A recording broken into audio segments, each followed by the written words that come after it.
Hay un pensamiento en la palabra de Dios en el libro de Primera de Timoteo. Primera de Timoteo, capítulo 3, versículo 16. La palabra de Dios dice: e indiscutiblemente grande es el misterio de la piedad. Dios fue manifestado en carne, justificado en el Espíritu, visto de los ángeles, predicado a los gentiles, creído en el mundo, recibido arriba en gloria. Oramos. Querido Padre, querido Dios, gracias por la oportunidad de presentar su palabra. Gracias por la compañía de los ángeles. Gracias por la dirección de su Espíritu. Padre amado, gracias por darnos a Cristo Jesús. Gracias por su palabra bendita, la Biblia. Agradecemos también por todos aquellos y aquellas que nos siguen a través de la radio, la internet o cualquier otra forma de comunicación. Le rogamos en esta hora, querido Señor, que el Espíritu Santo nos traiga palabra de vida para la vida eterna. Que no sean palabras de hombre, pero la palabra de Jehová que vive y permanece para siempre. Háblenos, Señor. Lo pedimos en el nombre de Jesús. Amén. Como acabamos de escuchar, el título de esta miniserie es El Evangelio, Misterio de la Navidad. Cuando estudiamos la Biblia tenemos que definir un método, un camino a seguir. Y el método que utilizaremos, como siempre hemos dicho, para este estudio es el método bíblico, gramático, descriptivo. ¿En dónde se encuentra ese método en la Biblia? En el libro de Nehemías, que estamos estudiando en estos días, encontramos nada más y nada menos que la descripción de ese método. Nehemías capítulo 8, versículo 8, la palabra de Dios dice: y leían en el libro de la ley de Dios claramente, y ponían el sentido, de modo que entendiesen la lectura. Bíblico, gramático, descriptivo. Bíblico, solo la Biblia. Gramático, buscaremos el significado de las palabras que aparecen en la Biblia. Y descriptivo, la Biblia se interpreta a sí misma. Sola escritura, como decían durante la época de la Reforma Protestante. Vamos a consultar a la Biblia en relación a el Evangelio, misterio de la Navidad. Cuando leemos Primera de Timoteo capítulo 3 versículo 16, aparece la palabra e indiscutiblemente grande es el misterio de la piedad. La primera pregunta es, ¿qué cosa es piedad? Aunque en el estudio trabajaremos con tres palabras: misterio, la palabra evangelio y la palabra Navidad. Pero, ¿qué es piedad? Pablo dice, e indiscutiblemente grande es el misterio de la piedad. Esta palabra piedad en el Nuevo Testamento es una combinación de un prefijo, eu, que significa bien, y el resto de la palabra del verbo sebomai, que significa ser devoto. Denota aquella piedad que, caracterizada por una actitud en pos de Dios, hace aquello que le es agradable a Dios. Pedro utiliza 4 veces esta palabra. Segunda de Pedro, capítulo 1, versículo 3, versículo 6, versículo 7, y el capítulo 3, versículo 11 de Segunda de Pedro. Pero nos interesa consultar a Pablo, porque Pablo es que la está utilizando en Primera de Timoteo. En Primera de Timoteo, capítulo 2, versículo 1 y 2, Pablo utiliza esta palabra. Recuerde que nos interesa sobremanera el valor o el significado de las palabras, porque las palabras están cargadas de contenido y hay que entender las palabras en su tiempo y en su espacio. ¿Quién lo dijo? ¿Cuándo lo dijo? ¿Por qué lo dijo? ¿A quién se lo dijo? ¿Cómo lo dijo? ¿Para qué lo dijo? ¿Y cuáles fueron los resultados de lo que dijo? Si nosotros entendemos el significado y el valor de las palabras, su valor etimológico o atendiendo a la raíz de la palabra, su valor semántico atendiendo al valor gramatical de la palabra, y su valor ponderativo, atendiendo a la aplicación de la palabra, tendremos una idea más clara y más acabada del contenido de la misma. Y si la ubicamos en el momento específico cuando se usó, entonces tendremos una riqueza maravillosa en el contenido de la susodicha palabra. El apóstol Pablo la utiliza varias veces y nos interesa leer qué es lo que el apóstol Pablo dice. Él dice en 1 Timoteo capítulo 2, versículo 1 y versículo 2 lo siguiente: exhorto ante todo a que se hagan rogativas, oraciones, peticiones y acciones de gracias por todos los hombres, y añade, por los reyes y por todos los que están en eminencia, para que vivamos quieta y reposadamente en toda piedad y honestidad. Recuerde que hemos definido la palabra piedad como una persona cuya actitud en pos de Dios hace aquello que le es agradable a Dios. Pablo nos está diciendo que debemos orar para que los reyes y todo lo que están en eminencia, lo que hagan sea agradable a Dios. En el capítulo 3, versículo 16, el apóstol Pablo utiliza la palabra de una manera más amplia, más profunda, más interesante. Dice el versículo 16, e indiscutiblemente grande es el misterio de la piedad. Y añade, Dios fue manifestado en carne, justificado en el Espíritu, visto de los ángeles, predicado a los gentiles, creído en el mundo, recibido arriba en gloria. Nos está hablando de Jesús y nos está diciendo que es grande el misterio de la piedad. Es grande lo que Dios ha hecho en favor y en beneficio no solo de los seres humanos, sino de todo el universo. El pecado, tan terrible como es, tan abominable como es, fue clavado, fue vencido en la persona de Cristo Jesús. Por eso, cuando estudiamos el Evangelio, necesitamos comprender y entender que la palabra Evangelio, que significa buenas nuevas, se refieren a una persona, y esa persona es Jesús. Las buenas nuevas del Evangelio, como veremos en un momento, tienen que ver con la persona de Jesús. 3 actos en la vida de Jesús definen el Evangelio. Pero sigamos leyendo al apóstol Pablo en el libro de Timoteo, ahora 1 Timoteo capítulo 4, versículo 7 y versículo 8, el uso que da a la palabra Eusebia a la palabra piedad. Dice el versículo número 7, desecha las fábulas profanas y de viejas, ejercítate para la piedad, porque el ejercicio corporal para poco es provechoso, pero la piedad para todo aprovecha, pues tiene promesa de esta vida presente y de la venidera. Quiero rayar otra vez y recalcar la idea de que la piedad se caracteriza por una actitud en pos de Dios. Hace aquello que le es agradable a Él. En el capítulo 6 de 1 Timoteo, Pablo utiliza la palabra otra vez, y ahora con una connotación tan interesante, dentro de un espacio de palabras tan sobresalientes y trascendentes que tienen que ver con varios aspectos de nuestra vida. Ponga cuidado ahora a lo que Pablo dice en 1 Timoteo capítulo 6, versículo 3 en adelante. Mire qué cosa interesante. Dice el versículo 3. Si alguno enseña otra cosa y no se conforma a las sanas palabras de nuestro Señor Jesucristo y a la doctrina que es conforme a la piedad, está envanecido, nada sabe y delira acerca de cuestiones y contiendas de palabras, de las cuales nacen envidias, pleitos, blasfemias, malas sospechas, disputas necias de hombres corruptos de entendimiento y privados de la verdad, que toman la piedad como fuente de ganancia. Apártate de los tales. Pero gran ganancia es la piedad acompañada de contentamiento, porque nada hemos traído a este mundo y sin duda nada podremos sacar. Y él sigue diciendo, así que teniendo sustento y abrigo, estemos contentos con esto. ¿Por qué? Los que quieren enriquecerse caen en tentación y lazo, y en muchas codicias necias y dañosas que hunden a los hombres en destrucción y perdición. Porque raíz de todos los males es el amor al dinero, el cual, codiciando algunos, se extraviaron de la fe y fueron traspasados de muchos dolores.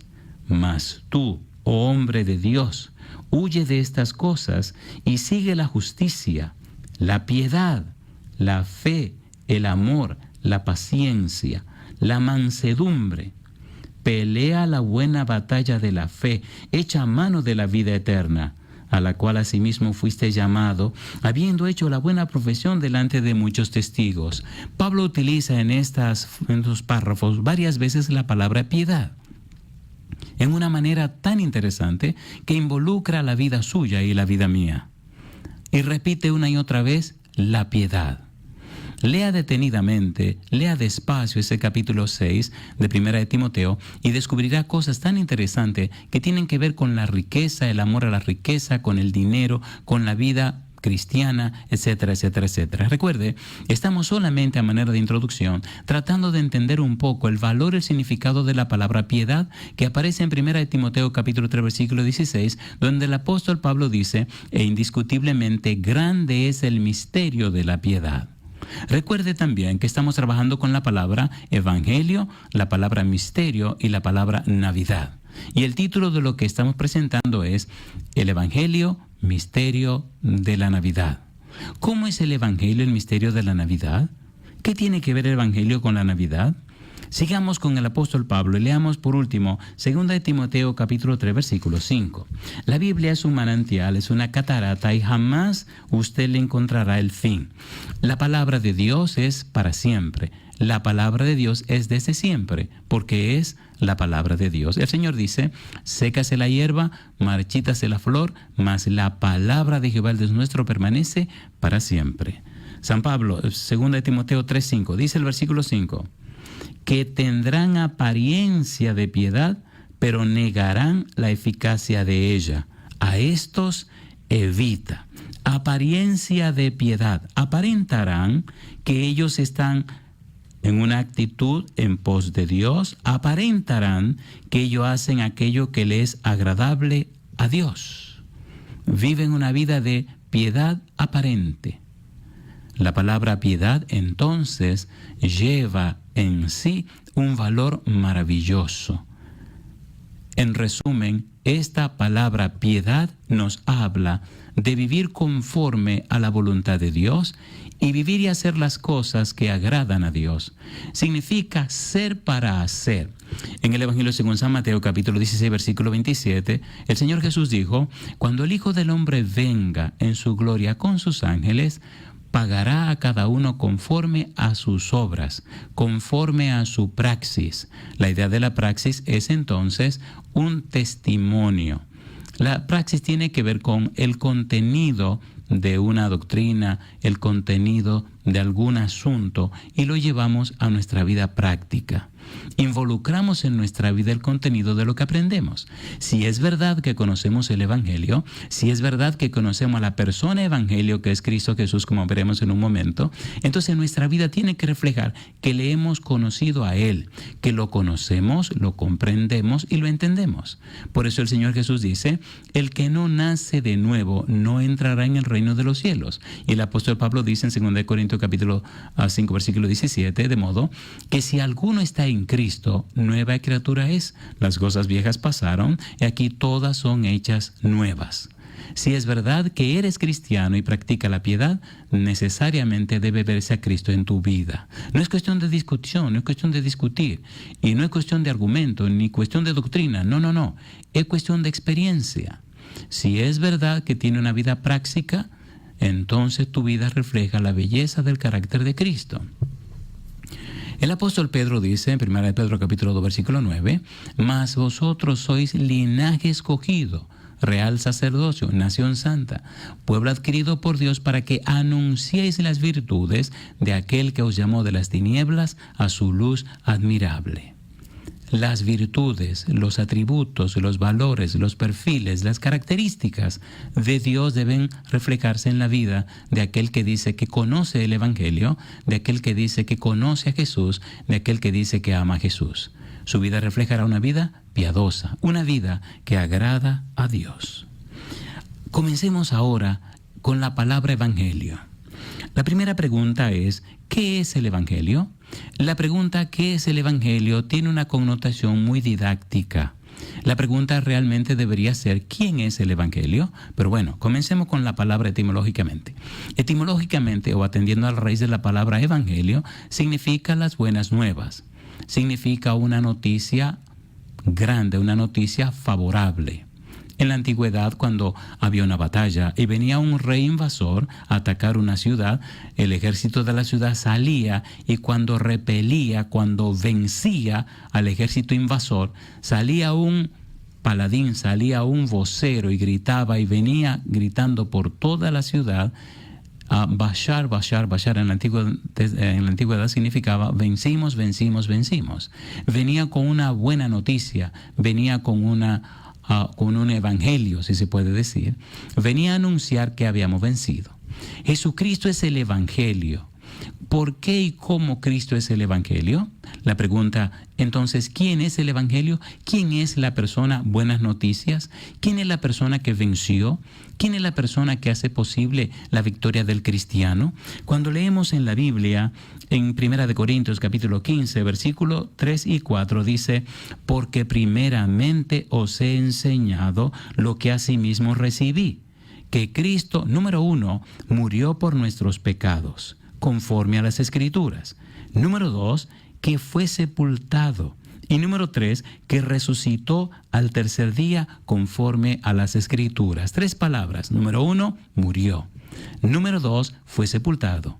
Y número 3, resucitó. Esas 3 palabras definen el evangelio. Y esas 3 palabras están presentes en la vida y la experiencia de Jesús. ¿Quién es el evangelio? Cristo Jesús. ¿En qué consiste este evangelio? En las buenas nuevas de que Cristo murió pagando el precio del pecado y fue sepultado. Y también las buenas nuevas de que Cristo resucitó, venció el pecado, venció la maldad, venció al diablo, venció a los demonios, venció a los reyes, venció a los príncipes y venció a la muerte. Por tal razón, porque Él vive, nosotros viviremos. En el libro de Apocalipsis capítulo 12, versículo 11, habla acerca de los fieles, de los cristianos, y dice, y ellos le han vencido por medio de la sangre del Cordero, y menospreciaron sus vidas hasta la muerte. En otras palabras, como Cristo venció, las personas que aceptan a Cristo, que aceptan el Evangelio, vencen en Cristo. En el capítulo 6 del libro de Romanos, vemos que nosotros cuando somos bautizados en la muerte de Cristo. Morimos con Cristo y volvemos a la vida en Cristo. Dejamos una vida vieja y empezamos una vida nueva. De allí la importancia de entender bíblicamente el valor de la palabra evangelio. Entender claramente el significado de la palabra misterio, como el misterio de la redención, el misterio de la salvación, el misterio de la sabiduría de Dios, el misterio de la ciencia de Dios se revela en Cristo. Y cuán importante es comprender el nacimiento de Cristo y ver también el valor bíblico y todo lo que tiene que ver con Jesucristo que se hizo hombre. Y el valor de la palabra Emmanuel, que significa Dios con nosotros. Necesitamos hacer otra pregunta entonces. ¿Qué significa la palabra misterio en la Biblia? En resumen, la palabra misterio significa una verdad que debe ser dada a conocer.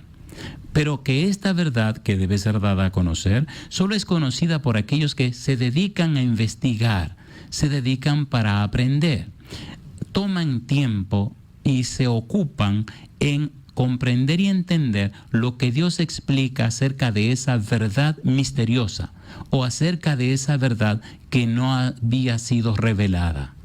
Ahora estamos estudiando, número 1, el Evangelio, misterio de la Navidad. ¿Por qué el Evangelio es el misterio de la Navidad? ¿Cómo podemos descubrir ese misterio de la Navidad a través del Evangelio? ¿Por qué el Evangelio es el misterio de la Navidad? Misterio, recuerde, significa una verdad que debe ser dada a conocer. Y aquí nos embarcamos entonces en el uso de esta maravillosa palabra Evangelio. Vamos a hacer una pequeña parada para ir al libro de Daniel y ver en el Antiguo Testamento por lo menos un párrafo que tiene que ver con la palabra misterio. Usted recuerda en el libro de Daniel, en el capítulo 2, que Nabucodonosor tiene un sueño. Pero a Nabucodonosor se le olvida este sueño y entonces le pide a los sabios, a los magos, a los astrólogos y a toda la gente que tenía en la corte, los científicos, le dice, miren, tuve un sueño, pero se me olvidó el sueño. Así que ahora ustedes me van a decir qué fue lo que yo soñé y también me van a explicar el significado del sueño. Se armó un problema, una situación en la corte y entonces Nabucodonosor se incomodó y dijo, agárrenme todos los sabios y vamos a cortarle la cabeza a toda esta gente porque no saben nada. La información llegó hasta Daniel y sus amigos y Daniel pidió tiempo para consultar a Jehová y para hablar con Jehová. Lea la historia completa en Daniel capítulo número 2. Nos interesan solamente los versículos 27 al 30, donde Daniel hace una explicación bien interesante y bien atinada a la palabra que nos interesa, la palabra misterio, en el contexto que hemos dicho de que es una verdad que debe ser revelada. Daniel capítulo número 2, versículo 27 al 30. Mire qué interesante se pone esto. Dice el versículo 27. Daniel respondió delante del rey diciendo, el misterio que el rey demanda, ni sabios, ni astrólogos, ni magos, ni adivinos lo pueden revelar al rey. Pero hay un Dios en los cielos, el cual revela los misterios. Y él ha hecho saber al rey Nabucodonosor lo que ha de acontecer en los postreros días. He aquí tu sueño y las visiones que has tenido en tu cama. Estando tú, oh rey, en tu cama, te vinieron pensamientos por saber lo que había de ser en lo porvenir, y el que revela los misterios te mostró lo que ha de ser. Y a mí me ha sido revelado este misterio, no porque en mí haya más sabiduría que en todos los vivientes, sino para que se dé a conocer al rey la interpretación y para que entiendas los pensamientos de tu corazón. Cuando leemos la Biblia es necesario ubicar el párrafo, la frase o el capítulo, aún el libro que estamos leyendo, en su verdadero contexto o en el grupo al que pertenece. El capítulo 2 del libro de Daniel pertenece a lo que la Biblia llama literatura apocalíptica. Daniel capítulo 2 y los capítulos 7 al 12 son parte de la literatura apocalíptica. ¿Qué cosa es esto de literatura apocalíptica? La literatura apocalíptica es una literatura de revelación. Dios revela al hombre lo que el hombre no ve y lo que el hombre no conoce. Daniel le está diciendo a Nabucodonosor que Dios revela el misterio. Dios revela al hombre lo que el hombre no ve y el hombre no conoce. Por tal razón, esta parte del libro de Daniel pertenece a esa literatura apocalíptica. La pregunta que usted me haría es, bueno, ¿y qué otras partes del Antiguo Testamento y del Nuevo Testamento pertenecen a esa literatura apocalíptica?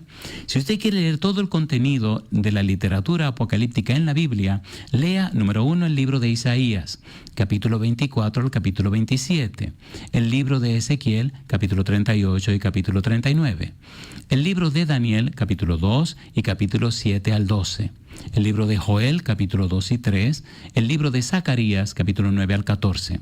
En el Nuevo Testamento, la literatura apocalíptica aparece en San Mateo, capítulo 24, San Marcos, capítulo 13, San Lucas, capítulo 17 y capítulo 21. Usted sigue buscando y encuentra en Primera Tesalonicenses, capítulo 4, Segunda Tesalonicenses, capítulo 2 y el libro de Apocalipsis. Si lee todas esas porciones de la Biblia, tiene apocalíptica bíblica. Y la apocalíptica bíblica es una literatura de revelación donde Dios da a conocer al hombre lo que el hombre no sabe, lo que el hombre no ve, lo que el hombre no entiende. De allí la bendición de comprender el misterio, una verdad que debe ser revelada, una verdad que debe ser aprendida. Y siguiendo con nuestra reflexión, encontramos a Jesús utilizando esta palabra misterio. En el libro de San Mateo, mire lo que Jesús le dice a los apóstoles. San Mateo capítulo 13, versículo 11. Recuerde, estamos utilizando el método bíblico, gramático, descriptivo. un método que consiste en usar la Biblia como la fuente misma y la explicación a lo que necesitamos descubrir o aprender. El Señor Jesús le dijo a los apóstoles, Él respondiendo les dijo, porque a vosotros os es dado saber los misterios del reino de los cielos, mas a ellos no les es dado. ¿Por qué a los apóstoles sí y a la demás gente no? Porque los apóstoles, dejándolo todo, siguieron a Jesús. Porque los apóstoles se congregaron con Jesús. Porque los apóstoles vinieron para aprender de Jesús. Porque los apóstoles dedicaron tiempo y parte de su vida para conocer y entender la palabra de Dios, el Evangelio, la persona de Jesús. Si usted quiere conocer más del misterio, tiene que leer la Biblia. Si quiere saber más, tiene que orar. Si quiere saber más, tiene que investigar. De hecho, cuando uno estudia el libro de Apocalipsis, la palabra sellamiento, la connotación del sellamiento tiene que ver con el conocimiento. El sellamiento, Comentario Bíblico Adventista, tomo 4, página 1183, es un afianzamiento a la verdad tanto intelectual como espiritualmente. De modo que los que están siendo sellados son inconmovibles. Conocimiento y experiencia es adquirir el conocimiento intelectual y tener una experiencia viva, diaria con el Señor Jesús. Por eso aparece en el capítulo 7, versículo 1 al 3, una escena de sellamiento. Y cuando usted mira el contexto, el valor de la palabra sellamiento, ya veremos más adelante, usted se encuentra con cosas maravillosas. Ya en el estudio veremos todo esto un poquito más adelante. La pregunta es, ¿está siendo usted sellado? ¿Está usted recibiendo el sello del Espíritu? ¿Está teniendo esa maravillosa experiencia? ¿Está conociendo el misterio de Dios? ¿Está conociendo el Evangelio? ¿Lo está viviendo? ¿Lo está predicando? ¿Lo está presentando? No es un asunto de concepto, es un asunto de experiencia. No es algo, sino alguien. Cuando seguimos buscando la Biblia en Romanos capítulo 11, el versículo 25 de Romanos nos habla acerca de esta maravillosa palabra, misterio. Romanos capítulo 11, versículo 25. Dice el versículo 25, recuerde, estamos trabajando con la miniserie El Evangelio, Misterio de la Navidad. Y descubriremos cosas maravillosas del Señor Jesús que tienen que ver con su nacimiento. Y cómo el Señor Jesús es Él mismo el Evangelio. Y qué valor hermoso tiene este nacimiento de Jesús cuando lo vemos a la luz de la Biblia, a la luz del Evangelio. Romanos capítulo 11, versículo 25, dice la Biblia, porque no quiero, hermanos, que ignoréis este misterio, para que no seáis arrogantes en cuanto a vosotros mismos, que ha acontecido a Israel endurecimiento en parte, hasta que haya entrado la plenitud de los gentiles. El apóstol Pablo está interesado en que se dé a conocer el misterio, el Evangelio, la salvación a través de Cristo Jesús. Y cuando el libro de Romanos termina, capítulo 16, versículo 25 al 27, el apóstol Pablo cierra el contenido del libro de Romanos diciendo, y al que puede confirmaros según mi evangelio y la predicación de Jesucristo, según la revelación del misterio que se ha mantenido oculto desde tiempos eternos, pero que ha sido manifestado ahora, y que por las escrituras de los profetas, según el mandamiento del Dios eterno, se ha dado a conocer a todas las gentes para que obedezcan a la fe. Al único y sabio Dios sea gloria mediante Jesucristo para siempre. Amén. Pablo deja bien en claro que ese misterio que estuvo oculto se reveló a través del Evangelio. Se reveló en Cristo Jesús. Cristo da a conocer ese misterio. Y veremos algunos pasajes maravillosos que tienen que ver en la manera como Dios reveló ese misterio. En 1 Corintios capítulo 2, versículo 7, el apóstol Pablo escribe un párrafo sumamente poderoso, versículos 6 al 8. 1 Corintios capítulo 2, versículos 6 al 8. Mire qué belleza, dice Pablo. Sin embargo, hablamos sabiduría entre los que han alcanzado madurez. Y dice él, y sabiduría no de este siglo, ni de los príncipes de este siglo que perecen, Mas hablamos sabiduría de Dios en misterio, la sabiduría oculta, la cual Dios predestinó antes de los siglos para nuestra gloria, la que ninguno de los príncipes de este siglo conoció, porque si la hubieran conocido, nunca habrían crucificado al Señor de gloria. Pablo dice, hablamos sabiduría de Dios en misterio, y añade, la sabiduría oculta, la cual Dios predestinó antes de los siglos para nuestra gloria. Versículo 7. Vemos entonces que tanto en Romanos como en Primera de Corintios, el apóstol Pablo nos habla de ese misterio que estaba oculto, esa sabiduría oculta, pero que ahora Dios revela en Cristo Jesús. El nacimiento de Jesús, la manera como el creador del universo se coloca en el vientre de una criatura humana. Es un misterio tan grande que las criaturas más poderosas y sabias del universo se preguntan. Es la sabiduría oculta, es el misterio oculto. ¿Cómo es posible que el creador del universo, el sustentador de todas las cosas, el dueño a mi Señor de todo, acepte nacer de una criatura humana como un indefenso bebé? El misterio de la piedad. Dios fue manifestado en carne. Y ahí comienza la belleza, la grandeza, el amor, la misericordia, la clemencia, la piedad del Dios que adoramos, del Dios que tememos, del Dios al que servimos. ¿Cómo es posible que Dios te ame tanto? ¿Cómo es posible que Dios me ame tanto? ¿Cómo es posible que Dios llegara hasta esos fines, hasta esos límites, mostrando su carácter, mostrando su persona, mostrándonos quién es Él verdaderamente? Colosenses capítulo 1, versículos 26 y 27, Pablo continúa tratando de explicarnos el valor y la belleza de esta palabra misterio. Colosenses capítulo 1, versículo 26 y versículo 27. Este estudio es apasionante. Hace muchos años en la República Dominicana se celebró un seminario para laicos y pastores en la capital de la República Dominicana, la capital de mi país. Y nos invitaron para que le hablara a los laicos. Para esa ocasión preparamos una serie de temas con el título El misterio de Dios, el Evangelio de la Gracia. Si está interesado puede entrar a la página La Voz del Consolador y allí en audio y también en videos está la serie completa. Son 14 temas que presentamos también en la Universidad Lima, la Universidad Unión en Perú, y ahí están en la página de La Voz del Consolador. El título es El misterio de Dios, el Evangelio de la Gracia. Puede copiarlo, puede bajarlo, puede regalarlo, lo que no puede venderlo. Y allí tienen más información acerca de la belleza del misterio. Pablo dice en Colosenses capítulo 1, versículo 26 y versículo 27. Dice el versículo 26, Colosenses 1, 26 y 27. El misterio que había estado oculto desde los siglos y edades, pero que ahora ha sido manifestado a sus santos, a quienes Dios quiso dar a conocer las riquezas de la gloria de este misterio entre los gentiles, que es Cristo en vosotros, la esperanza de gloria. Cristo en vosotros, la esperanza de gloria.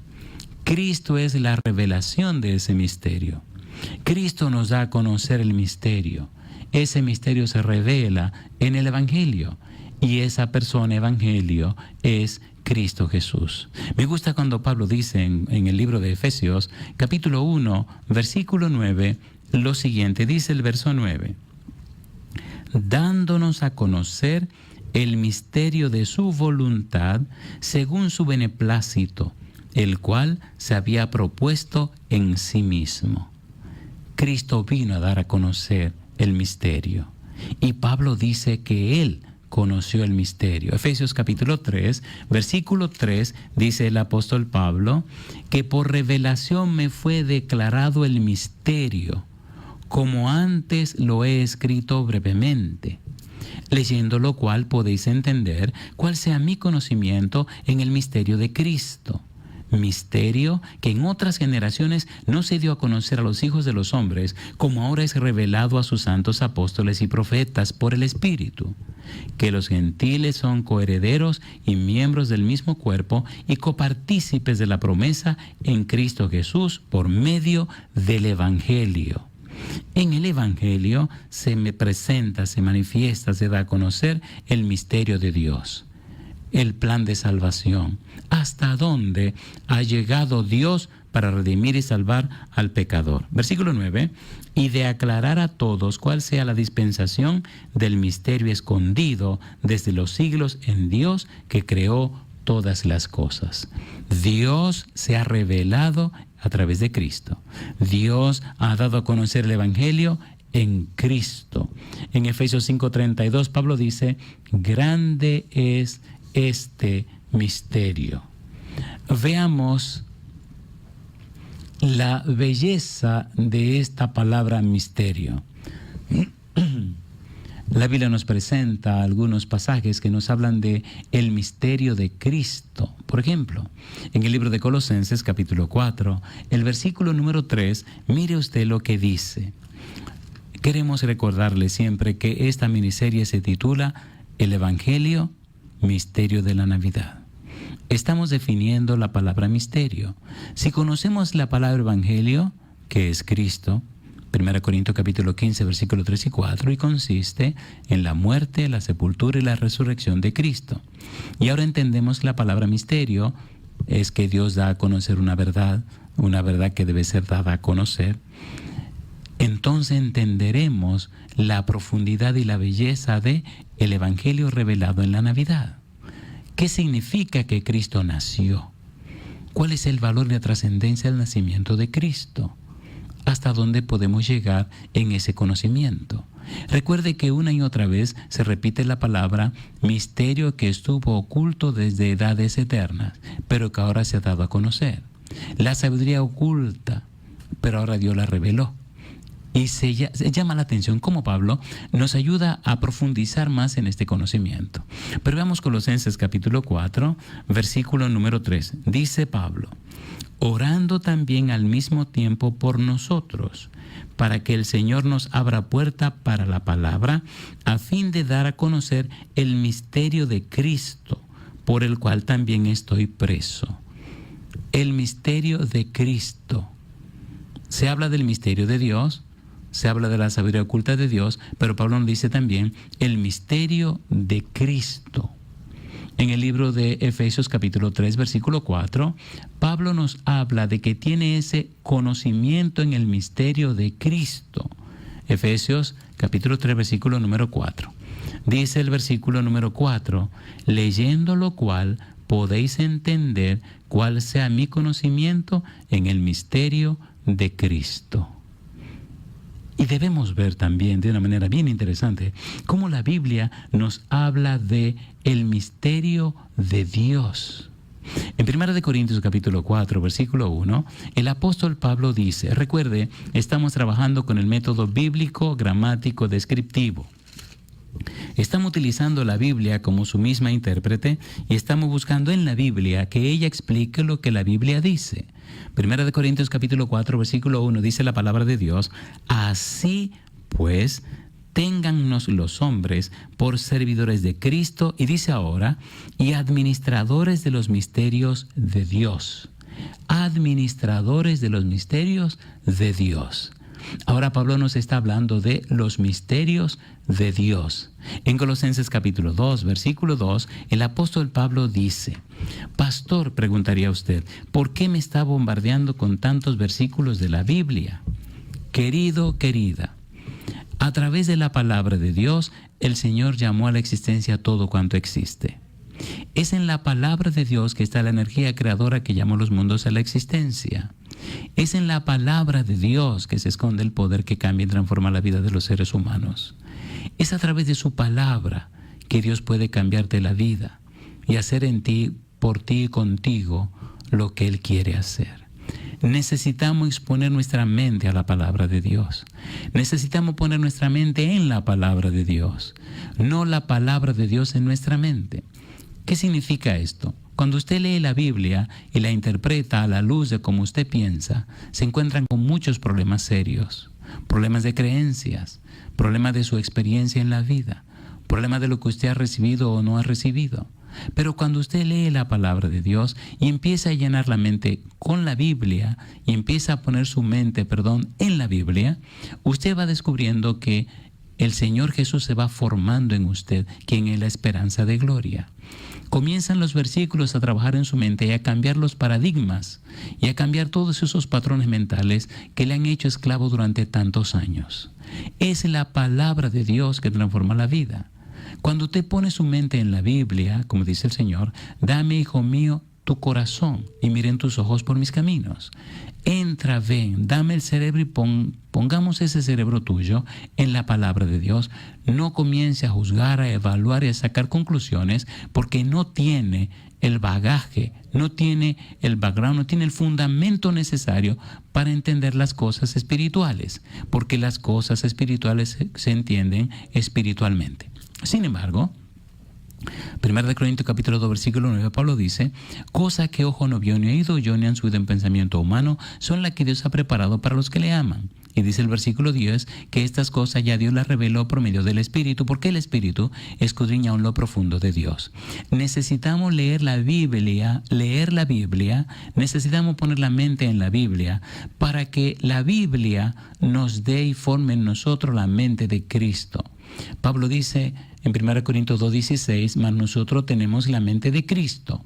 Cuando usted estudia la persona de Jesús, descubre que el Señor Jesús en su vida moral, el Señor Jesús en su ministerio, en su trabajo, en lo que vino a hacer en la tierra, el Señor Jesús en sus debates públicos se aferró a la Biblia, pensó con la Biblia, habló de la Biblia, se defendió con la Biblia, predicó la Biblia y todo lo que hizo fue con la Biblia. El Señor Jesús le decía a la gente: ¿cómo lees en la Escritura? No dijo, yo creo, yo opino, a mí me parece. No. Escrito está.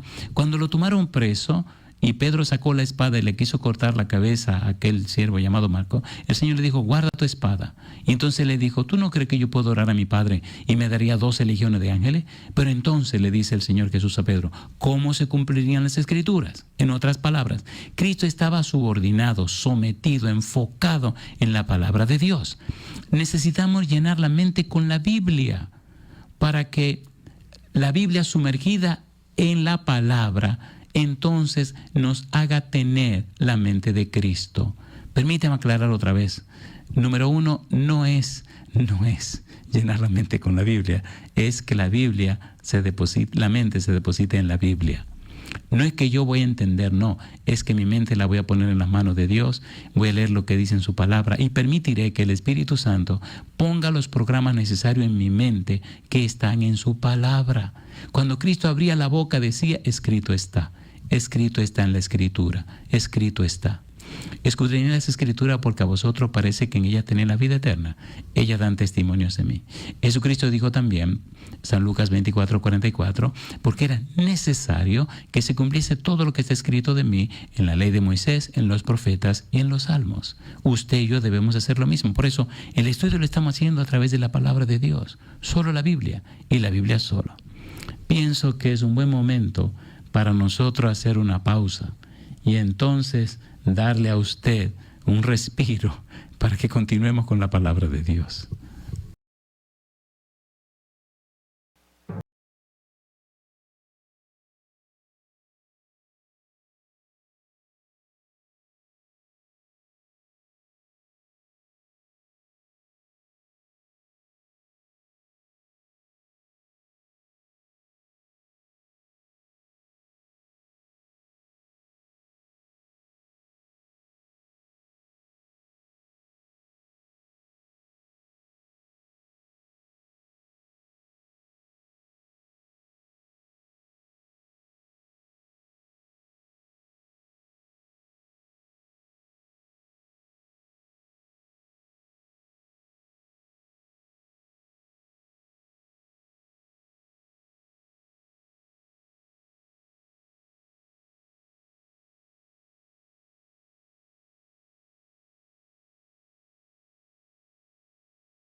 entender y conocer a Jesús. Me gusta mucho esa palabra que aparece en 1 Corintios, capítulo 4, versículo 1, donde se habla de administradores de los misterios de Dios. Así pues, dice el apóstol Pablo, téngannos los hombres por servidores de Cristo, y añade, y administradores de los misterios de Dios. Administrar. Es interesante qué significa la palabra administrar. Significa ministrar junto a. Permita a Dios que el Santo Espíritu repose en tu vida y en la mía, y junto a el Espíritu Santo presentemos el Evangelio, que es el Señor Jesús, a toda persona que pueda conocernos. Recuerde, el Evangelio no es para ser predicado, es para ser vivido. Por eso en San Mateo capítulo 24, versículo 14, Jesús dice, y será predicado este Evangelio por testimonio a todas las naciones, y entonces vendrá el fin. Que lo que nuestra boca diga es el resultado de lo que estamos viviendo. Que vivamos el Evangelio, que el Señor Jesús se vea en nuestra vida. Alguien dijo que toda predicación debe ser bíblica, cristocéntrica y contemporánea. Que la gente de este tiempo, de este mundo posmoderno, pueda ver otra vez en los cristianos a Jesucristo. Alguien definió el cristianismo o definió un cristiano como una persona que es miembro del pueblo del Mesías. Cristo en griego es Mesías, ungido. La palabra Mesías en hebreo es ungido. La palabra Cristo en griego es ungido. Permita a Dios que hoy el Espíritu Santo venga a tu vida y en ti se revele la belleza del Evangelio, la belleza del misterio de Cristo, el misterio de Dios. Que en tu vida se refleje a Cristo, que en tu vida se vea a Cristo. Mañana, si Dios quiere, continuaremos con la segunda parte de esta presentación. Recuerde que el Evangelio es el misterio de la Navidad. Y ese misterio es Cristo Jesús. Y Cristo Jesús es el Evangelio. Te invito a aceptar a Cristo, a recibir a Cristo, para que a través del Espíritu Santo tu vida sea cambiada y transformada. El Señor Jesús dijo que el que no nace de nuevo no entrará en el reino de los cielos. Querido Padre Celestial, gracias. Muchísimas gracias por la oportunidad que nos concede de compartir su palabra. Gracias por darnos a Cristo. Y gracias por la oportunidad de recordarle en estos tiempos. En su mano santa nos entregamos, Señor, y pedimos que haga su voluntad en nuestra vida, que vivamos el Evangelio, que Cristo se vea en nosotros como la esperanza de gloria. Lo pedimos, Señor, en el nombre de Jesús. Amén.